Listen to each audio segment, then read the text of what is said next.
Guys, welcome back to my channel. Today we will discuss MSCE 108 important question regarding the health sector. We'll discuss the mortality rate, crude death rate, infant mortality rate, etc. So what is mortality rate? Mortality rate का था number of death due to a disease divided by total number of population.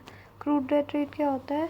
इसे हम define करते हैं number of death per 1000 population, एक specific age group में या फिर कम्युनिटी में या रीजन में. तो crude death rate is nothing but annual number of death in a region divide by annual median population in a region into 1000. तो example के थ्रू देखते हैं. अगर पॉपुलेशन दे रखी 31 मार्च 2021 को 30,000 और 31 मार्च 2022 को 50,000 रिस्पेक्टिवली, और लास्ट ईयर में 4800 डेथ हुई है, तो क्रूड डेथ रेट क्या हो जाएगा? देखो 4800 divide by annual mid year population, तो 30,000 plus 50,000 80,000, 80,000 divide by 2 which is 40,000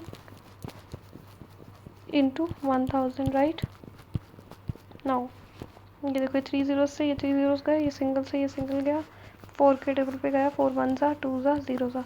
सो क्या होगी? 120 डेथ पर 1000 पर्सन पर एनम या पर ईयर. ठीक है, ये आ गया आंसर. नाउ नेक्स्ट है इन्फेंट मोर्टालिटी रेट. तो ये कितनी, ये इन्फेंट मोर्टालिटी रेट नाम से पता लग रहा है, ये मेजर करता है number of death of children under the age of 1 year पर 1000 लाइव बर्थ. तो यही है number of death of children under 1 year of age पर 1000 लाइव बर्थ. इसको हम डिफाइन करते हैं as number of death of infant less than 1 year पर 1000 live birth in a given year. Infant mortality rate correlates very strongly with and is the best predictors of state failure. तो predict करता है कि कितना state failure है, कि कितना ज़्यादा, अगर बहुत स्ट्रांगली कोरिलेट करता है, और ये एक बेस्ट प्रिडिक्टर है किस चीज़ का? स्टेट फेलियर का. ठीक है, इसे हम यूज़ भी करते हैं एज ए यूजफुल इंडिकेटर कि कंट्री का लेवल ऑफ हेल्थ या कितना हमारी कंट्री डेवलप हो चुकी है वो भी पता लगता है, और कितना लेवल ऑफ हेल्थ है, फैसिलिटीज़ है और केयर है. ये मेजर करते हैं कि हमारी कंट्री में कितना level of health care system में डेवलपमेंट है. ठीक है, and is one of the component of physical quality life index, PQLI का भी एक कंपोनेंट है. तो जो method of calculating infant mortality rate IMR वो डिफरेंट होता है बिटवीन कंट्रीज़, क्योंकि ये बेस करता है कि कैसे उन्होंने डिफाइन किया लाइव बर्थ को और how many premature infants are born in a country. तो infant mortality rate are calculated separately for males and females. तो IMR is nothing but annual infant death of males or females or total divided by annual live birth of male or female or total into 1000. जो infant mortality rate है वो दो type parts consider करता है. एक होता है neonatal, एक होता है पोस्ट नियोनेटल. ठीक है, और जो दो नियोनेटल है उसके भी दो पार्ट्स होते हैं, early neonatal and let neonatal. तो पहले हम पढ़ेंगे नियोनेटल मोर्टालिटी रेट. तो नियोनेटल वो होता है जो इन्फेंट 20 लेस देन 29 डेज़ में मर जाते हैं. तो इसमें वही लिखा है number of infant death less than 29 days during the year divide by number of live birth during a year into 1000. जो अर्ली नियोनेटल मोर्टालिटी रेट होता है उसमें इन्फेंट्स जो लेस देन 7 डेज़ में मर जाते थे, कोई number of infant less than 7 days during the year और divide by number of live birth during a year into 1000. Late neonatal mortality rate होता है जो कि बिटवीन 7 डेज़ से लेके 29 डेज से कम और 7 डेज से ज़्यादा. तो number of death of 7 days to less than 29 days during year divided by number of live birth in during a year into 1000. तो ये डिनोमिनेटर सब जगह सेम है और इंटू 1000 भी है, बस ये डिफरेंस कहाँ है? नियोनेटल में लेस देन 29 डेज़ होता है, अर्ली में लेस देन 7 डेज़ और लेट में 7 डेज़ से लेकर लेस देन 29 डेज़. अब पोस्ट नियोनेटल में क्या देखो, पोस्ट नियोनेटल मोर्टालिटी रेट है वो होते हैं 29 डेज से ज़्यादा और लेस देन अ ईयर के बीच में. Number of infant death of 29 days to less than an year during the year divide by number of live birth during the year into 1000. और एक पेरीनेटल मोर्टालिटी रेट होता है, उसमें होता है नंबर ऑफ स्टिल बर्थ और infant death less than 7 days. इसमें still birth भी होती है, इंक्लूड होती है. तो यही डिफरेंसेस में अर्ली नियोनेटल और पेरी नियोनेटल में, क्योंकि अर्ली में सिर्फ हम लोग इन्फेंट डेथ लेते हैं लेस देन 7 ईयर और पेरी नेटल में हम लोग स्टिल बर्थ भी लेते हैं. Divide by number of live birth and still birth, denominator भी चेंज है देखो उसका, number of live birth and still birth during the year into 1000. तो ये अलग है पेरी नेटल, सिर्फ इनसे थोड़ा सा इसका डिनोमिनेटर भी अलग है, क्योंकि वरना यूजुअली हम सिर्फ लाइव बर्थ लेते हैं, बट पेरी नेटल में क्योंकि हम स्टिल बर्थ भी न्यूमरेटर में लेते हैं तो डिनोमिनेटर में भी नंबर ऑफ लाइव बर्थ भी आएगा और स्टिल बर्थ भी आएगा इंटू 1000. ठीक है, उसके बाद है मेटर्नल मोर्टालिटी रेट.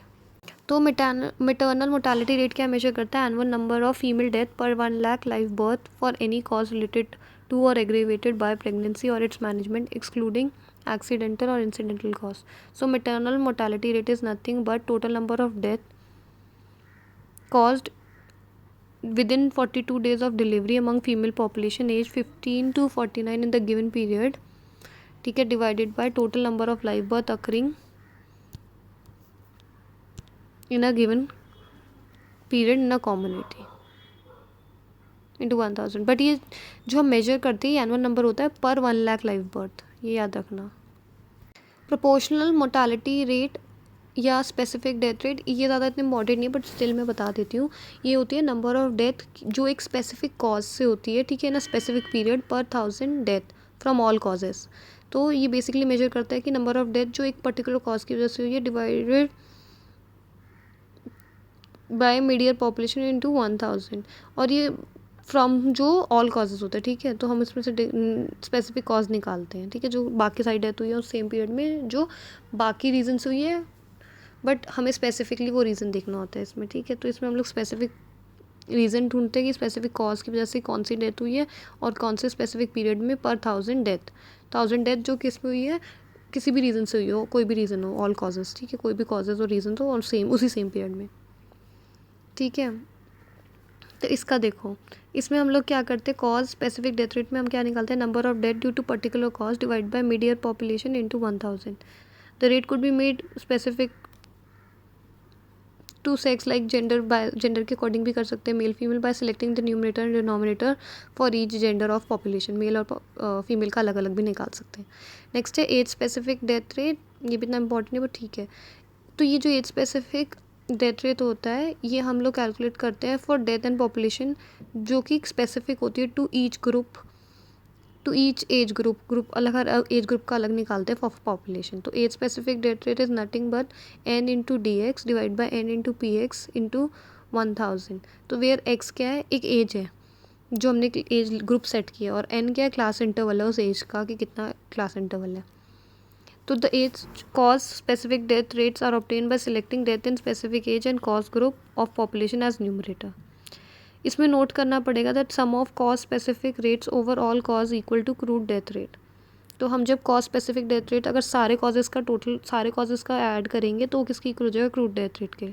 सिमिलरली अगर हम सम करेंगे सारे age cause specific death rate का तो वो इक्वल हो जाएगा एज स्पेसिफिक डेथ रेट के एट अ गिवन एज, ठीक है. उसके बाद एज स्पेसिफिक जो डेथ रेट होता है ये एक टाइप का सेंट्रल डेथ रेट होता है, that is a rate relating to the events in a given category during a year to the average population of that category.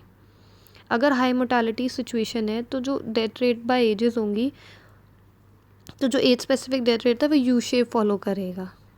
ये जो क्या बताएगा, यू शेप का मतलब क्या हुआ, देखो कि अर्ली स्टेजेस पे यू शेप का मतलब क्या हुआ, जैसे इनिशियल अर्ली स्टेजेस पे भी डेथ रेट हाई है और ओल्ड एज में भी डेथ रेट हाई है, ठीक है. ये इंडिकेट करेगा जब मोर्टालिटी रेट हाई होगा. और अगर लो लेवल ऑफ मोर्टालिटी है तो जो पैटर्न होगा एज स्पेसिफिक डेथ रेट का वो जे शेप होगा, ऐसे होगा,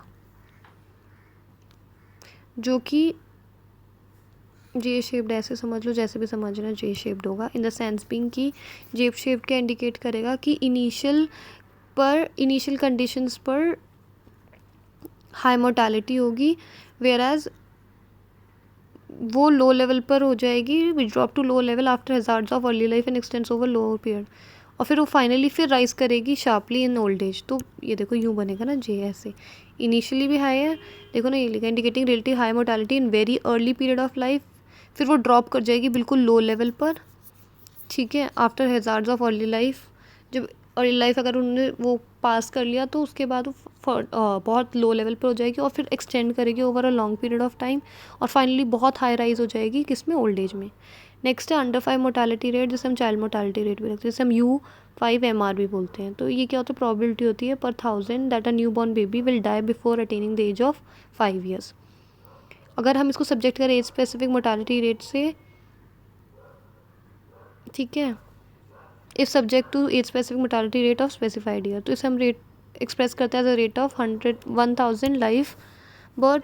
ये हम यूजुअली मेजर करते हैं यूज़ करते हैं मेजर करने के लिए, मॉनिटर करने के लिए progress of countries with respect to child survival.